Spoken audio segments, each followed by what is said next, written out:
அரசனின் பாவமாம் புண்ணியமாம் என்று இரு தலைப்புகள் அவர் தந்தது அர்த்தமுள்ள இந்து மதத்தில் உள்ளது.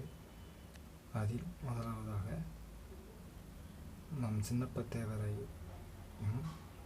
ஒரு பெண்ணை கற்பழித்த ஒரு வழக்கையும் வைத்துக்கொண்டு ஆண்கள் சார்ந்த இந்து மதத்தின் பாவமாம் புண்ணியத்தை தந்திருக்கின்றார். ஆண் பெண் இருபாலருக்கும் நீ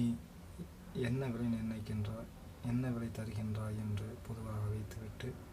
பெண்களுக்கு மங்களம் அமங்கலம் என்றும் குடும்பத்தில் தாய் தந்தை மதிப்பு என்றும் ஒரு வீட்டில் பெண்